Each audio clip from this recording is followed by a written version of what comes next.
कौन है भाई? आवाज थोड़ी बड़ी करना। यहां कौन दिख रहा है? आज के कार्यक्रम में मंच पर उपस्थित जम्मू कश्मीर के उपराज्यपाल श्रीमान मनोज सिन्हा जी, मोदी जी की मंत्रिपरिषद में मेरी साथी बहन मीनाक्षी लेखी जी, भारत सरकार के गृह सचिव श्री अजय कुमार भल्ला जी, भारत सरकार के संस्कृति सचिव श्री गोविंद मोहन जी, मुख्य सचिव जम्मू कश्मीर श्रीमती उमा जी, संयुक्त सचिव संस्कृति मंत्रालय और आज के ये छोटे परंतु महत्वपूर्ण कार्यक्रम में पधारे हुए आप सभी भाइयों बहनों को मेरा नमस्कार। आज एक ऐसा कार्यक्रम है जिसमें गोविंद मोहन जी ने चलते चलते मुझे निमंत्रण दिया था और मैंने इसको मौका समझकर लपक लिया और आज आपके बीच में आया हूं, क्योंकि मैं बचपन से इस देश की इतिहास, इस देश की संस्कृति, देश के हर हिस्से की भाषा, संगीत, अनेक प्रकार की विधाओं में हमारे देश के अलग अलग हिस्सों का योगदान, इस सब के विद्यार्थी के रूप में मुझे मालूम है कि झेलम का महत्व क्या है। ये यही झेलम है, यही वितस्ता है जिसने हजारों साल से कश्मीर के अंदर अनेक प्रकार के अनुसंधानों की वो साक्षी रही, अनेक प्रकार की संस्कृति के मिलन के स्थल बनने का इसको सौभाग्य प्राप्त है।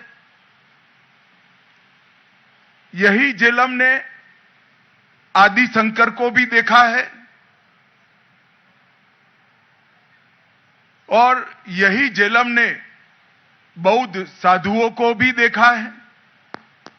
यही झेलम ने यहां पर अनेक प्रकार की संस्कृति के मिलन की साक्षी बनी। ज्ञान की तृषा, ज्ञान का अनुसंधान और फिर निर्णय पर पहुंचने की प्रक्रिया, ये तीनों हर क्षेत्र में, चाहे क्षेत्र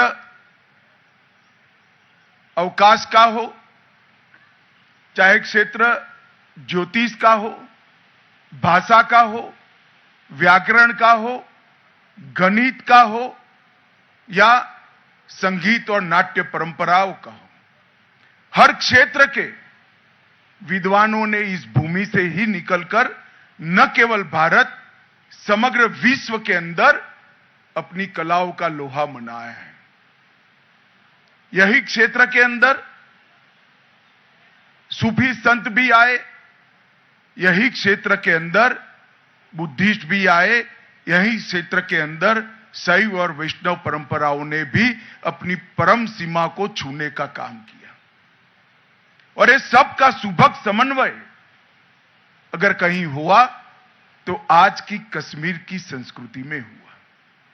ये झेलम ने कई कठिन समय भी देखे हैं, वितस्ता की धाराएं कई बार खून से लथपथ भी हुई, धर्मांध लोगों के हमले भी देखे हैं, अनेक राज परिवर्तन देखे हैं, आतंकवाद की भीषण विभीषिका की ये झेलम साक्षी रही है। इस सब को अपने उदर के अंदर एक मां की तरह समाहित कर हमेशा बच्चों को स्नेह, प्यार और उत्साह देने का काम ये वितस्ता ने किया है।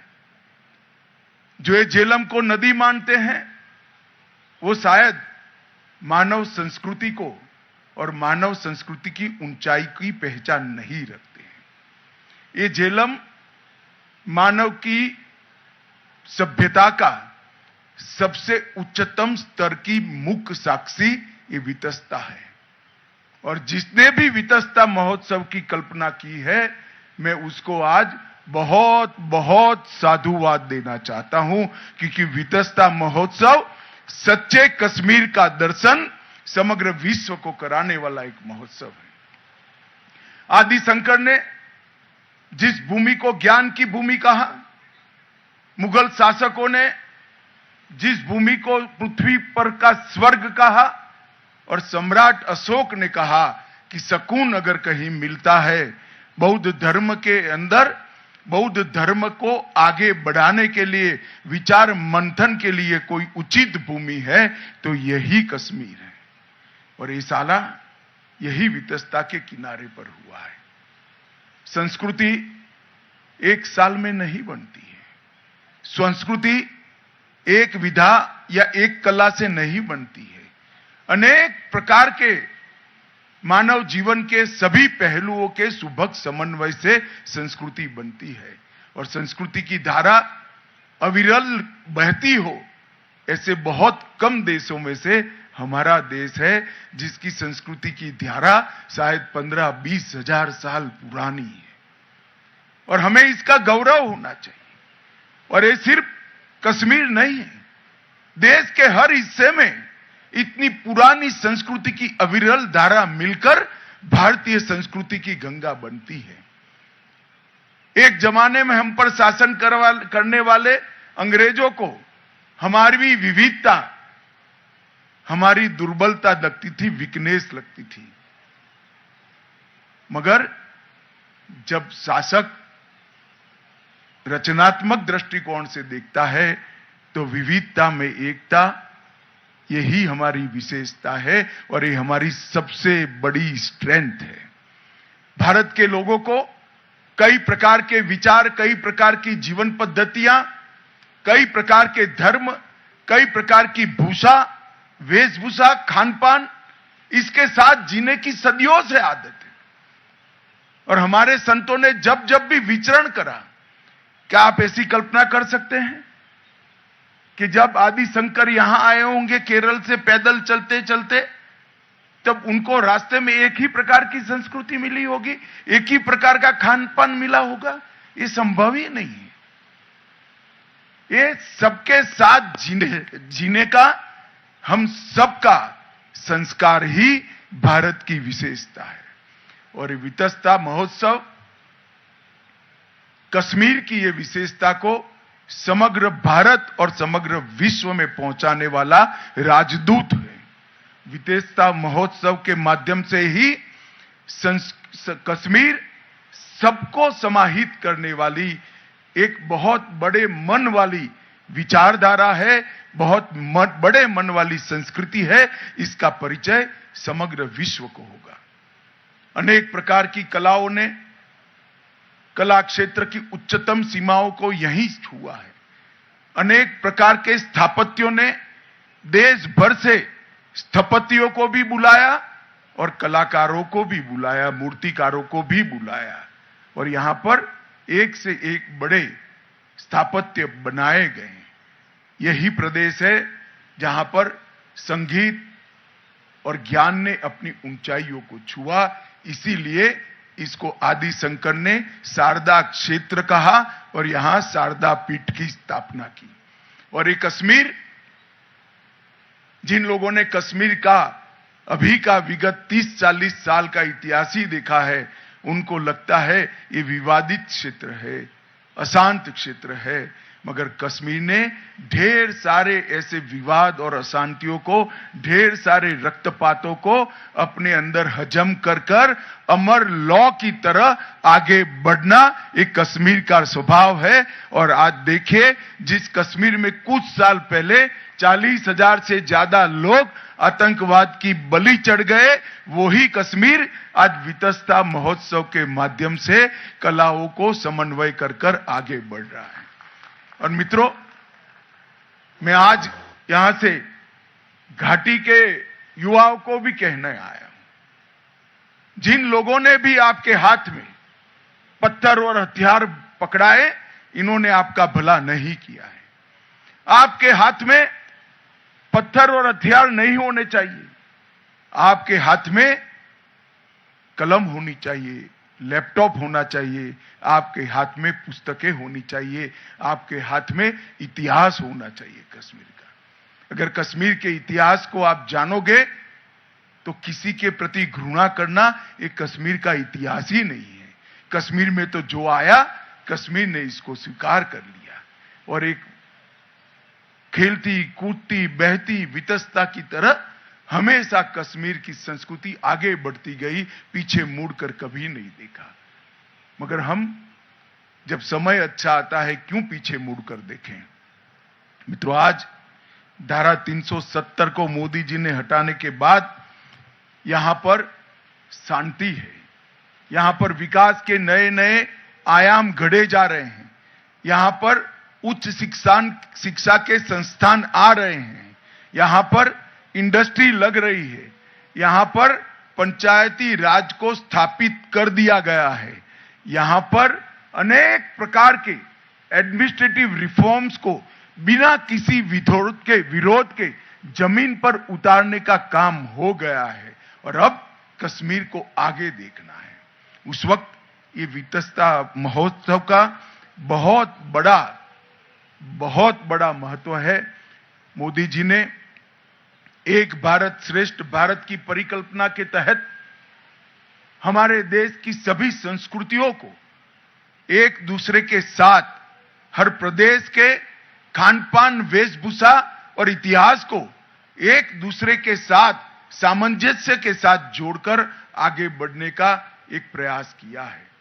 कहीं पर काशी तेलुगु संगमम होता है, कहीं पर काशी तमिल संगमम होता है, कहीं सौराष्ट्र तमिल संगमम होता है, तो कहीं पर वितस्ता महोत्सव चेन्नई और पुणे के अंदर कश्मीर की संस्कृति को आगे बढ़ाता है। और मित्रों, यही प्रक्रिया है जो हमें जोड़ेगी, मजबूत बनाएगी और समग्र विश्व में जो हमारा स्थान है उस स्थान पर हमें फिर से एक बार बिठाने का प्रक्रिया करेगी। मित्रों, आज कश्मीर के अंदर ये जो महोत्सव शुरू हो रहा है, लगभग 1900 कलाकार कश्मीर के और 150 कलाकार देश भर के यहां पर अपनी अपनी कला का प्रदर्शन भी करेंगे, कला का एक्सचेंज भी करेंगे। मैं थोड़ी सी चित्रकारों की प्रदर्शनी में जाकर आया, आप कल्पना ही नहीं कर सकते। अमित शाह ऐसा नाम मुझे 7 भाषाओं में लिखकर चित्रकारों ने अपनी अपनी भाषा में लिख कर दिया। किसी ने फारसी में लिखा, किसी ने संस्कृत में लिखा, किसी ने हिंदी में लिखा, किसी ने पंजाबी में लिखा, किसी ने गुरुमुखी में लिखा। मैं आश्चर्यचकित हो गया। मेरे एक ही नाम को 7 भाषाओं में लिखकर एक छोटे से राउंड के अंदर मेरे जीवन में कभी मैंने प्राप्त नहीं किया। कश्मीर वालों को मैं बताना चाहता हूं, मेरे जीवन का ये सबसे बड़ा तोहफा है साहब। 7 भाषाओं में 10 मिनट के अंदर कलाकारों ने मुझे मेरे नाम लिखकर दे दिए। यही बताता है कि देश को एक करना है तो कला और संस्कृति, देश का इतिहास ही देश को एक कर सकता है। एक अनूठा आयोजन है जहां देश भर के व्यंजन भी होंगे और देश भर से आए हुए कलाकार कश्मीरी व्यंजनों का भी लुत्फ उठाएंगे। जब आप चेन्नई में गए, फीडबैक मिला मुझे, चेन्नई और पुणे के कई लोगों ने, अभी इंटरव्यू भी एक महिला का चल रहा था, चेन्नई और पुणे के कई लोगों ने कहा कश्मीरी स्ट्रीट फूड खाने के लिए कश्मीर जाने की जरूरत नहीं है, कश्मीर ही आज पुणे में आ गया है। और कश्मीर की कला को भी आपने वहां पहुंचाया है। आज जम्मू कश्मीर के इस कार्यक्रम के माध्यम से लोक नृत्यों की कोरियोग्राफी की प्रस्तुति होगी, वाद्य यंत्रों की संगीत सिम्फनी भी यहां पर होने वाली है, कश्मीरी, डोगरी, कव्वाली गायन भी होने वाला है।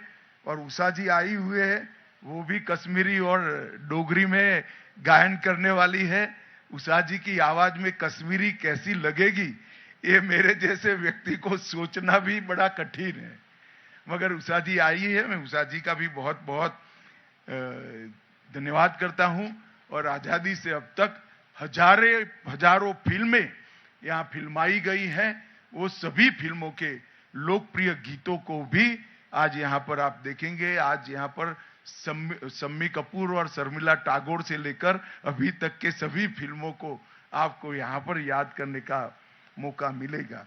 बौद्ध दर्शन पर भी संगोष्ठी होगी, सूफी विचार पर, सूफी फिलॉसफी पर भी यहां संगोष्ठी होगी। पेंटिंग और कैलीग्राफी के भी शिविर लगाए गए हैं और कश्मीर के पुरातत्व के इतिहास को इतने भव्य तरीके से संजोकर यहां रखा गया है। आज के बच्चों को मेरा आग्रह है कि इसको जरूर देखिएगा। आप किस विरासत को लेकर आपको जाना है, किस विरासत को अगली पीढ़ी को सौंप कर जाना है, वो तभी आप देख पाएंगे जब रात तरंगिनी पढ़ेंगे। ये रात तरंगिनी कोई काव्य नहीं है।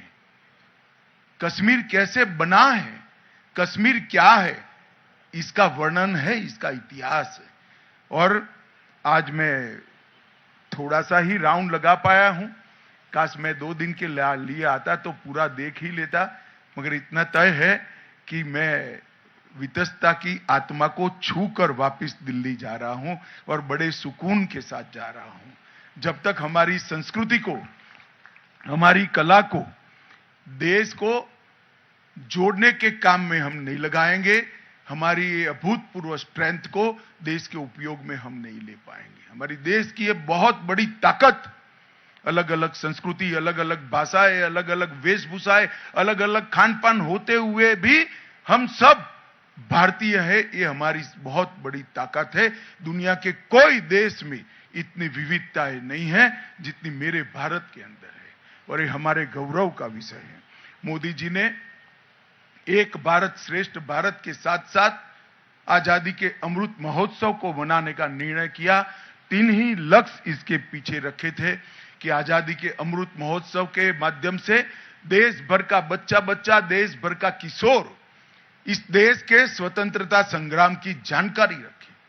कई ऐसे स्वतंत्रता सेनानी जिनको कोई पहचानता नहीं है, अपना सर्वस्व बलिदान कर दिया। कई लोगों ने पीढ़ियों तक लड़ाई लड़ी, कई लोगों ने अपना नाम भी नहीं पाया और गुमनाम शहीद हो गए।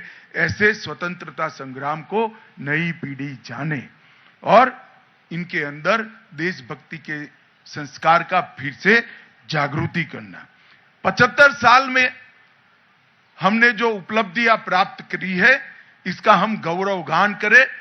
पूरे दुनिया के अंदर हमारे आजादी के बाद जो 75 साल हुए, वो 75 साल में ढेर सारी उपलब्धियां हमने प्राप्त की है। ये देश एक सुई नहीं बनाता था, आज हम चंद्रयान और मंगल का मिशन लेकर बैठे हैं। ये बहुत बड़ी उपलब्धि है। हर क्षेत्र में हमने उपलब्धि प्राप्त की है। इसका भी गौरवगान दुनिया के तक पहुंचाना है और हमारी संस्कृति, हमारी कलाएं, हमारा खान पान और हमारे इतिहास को भी इस देश का युवा जाने, समझे, पढ़े और स्वीकार कर नई पीढ़ी को देने का जज्बा रखे। और 75 साल के वर्ष पर ही एक संकल्प लेना है कि आजादी का जब शताब्दी होगा, देश की आजादी के 100 साल होंगे 2047 में, तब भारत कैसा होगा इसका संकल्प अभी लेना है। हर क्षेत्र में भारत कैसा होगा, डिफेंस के क्षेत्र में भारत कैसा होगा, शिक्षा के क्षेत्र में भारत कैसा होगा, कला और संस्कृति के क्षेत्र में भारत कैसा होगा, हर क्षेत्र में भारत कहां पर पहुंचा होगा। हमारा व्यापार, हमारा उद्योग, हमारे स्थापत्य, हमारे इंफ्रास्ट्रक्चर, जब हम आजादी की शताब्दी मनाएंगे तब कैसे होंगे, इसका संकल्प लेने का आज समय है 75वें साल में। और 75 साल से 100 साल उस संकल्प को सिद्धि में परिवर्तित करने का समय है। आज एक संकल्प जो लेंगे वो 100 साल आते आते समग्र राष्ट्र की सिद्धि में परिवर्तित होगा और हमारा राष्ट्र हमारे आजादी के आंदोलन के नेताओं की कल्पना का राष्ट्र बनेगा। शहीद भगत सिंह ने इतनी कम आयु में जब फांसी पर चढ़े होंगे, इसके मन में भारत की कल्पना जरूर होगी। 26 साल की रानी लक्ष्मीबाई अंग्रेजों के साथ लड़ते लड़ते छोटे के बच्चे के साथ शहीद हो गई। इसके मन में भारत की कल्पना जरूर होगी। वो कल्पना हमें साकार करनी है, हमारी अगली पीढ़ी ने करनी है। इसके लिए संकल्प से सिद्धि। और आज मैं सभागार में जितने लोग बैठे हैं सभी को कहना चाहता हूं, आजादी के अमृत महोत्सव के वर्ष में व्यक्तिगत संकल्प भी एक छोटा सा ले लीजिए, छोटा सा व्यक्तिगत संकल्प, और विशेषकर युवा जो अपने मृत्यु पर्यंत इसका पालन करता है। छोटा सा संकल्प कि मेरी भोजन की थाली में मैं जूठा अनाज नहीं छोड़ूंगा, मैं कभी ट्रैफिक का नियमों का उल्लंघन नहीं करूंगा, मेरे कमरे से बाहर निकलने से पहले मैं लाइट को स्विच ऑफ कर पंखे को स्विच ऑफ कर ही निकल। छोटी छोटी चीजें कर लीजिए। अगर 130 करोड़ लोग एक एक कदम आगे बढ़ते हैं तो देश 130 करोड़ कदम आगे बढ़ता है। ये छोटे छोटे संकल्पों का समूह जो संपुट बनेगा, वो संपुट ही भारत को महान बनाएगा। मित्रों, वितस्ता महोत्सव आने वाले कश्मीर के भविष्य का महोत्सव है। हमारे भव्य भूतकाल को उज्जवल भविष्य के साथ जोड़ने वाली एक कड़ी है। हमारे भव्य भूतकाल को हम स्मरण में रखें, भविष्य के संकल्प करें और कश्मीर आगे बढ़े, देश आगे बढ़े, महान भारत की रचना हो। यही ये महोत्सव का उद्देश्य है। आप सभी को मेरा बहुत बहुत धन्यवाद कि इस महत्वपूर्ण कार्यक्रम में आज आप यहां आए हैं। मैं सिर्फ और सिर्फ इसी के लिए आज दिल्ली से आया हूं, वितस्ता महोत्सव के कंसेप्ट को बल देने के लिए, और आप सभी भी आज आए हैं, मुझे बहुत अच्छा लगा। बहुत बहुत धन्यवाद। वंदे मातरम। बहुत बहुत आभार माननीय मुख्य अतिथि महोदय, केंद्रीय गृह और सहकारिता मंत्री भारत सरकार श्री अमित शाह जी का संबोधन के लिए। महोदय, आपकी प्रेरणा, आपके प्रोत्साहन और मार्गदर्शन में जम्मू कश्मीर की आवाम और यहां का युवा पूरी क्षमता के साथ इस विकास यात्रा में अपनी सहभागिता सुनिश्चित करेगा, इस बात का संबल भी और विश्वास भी हम सबको है। मैं अब निवेदन करूंगा केंद्रीय संस्कृति मंत्रालय में संयुक्त सचिव श्रीमती उमा नंदूरी जी से कि वे माननीय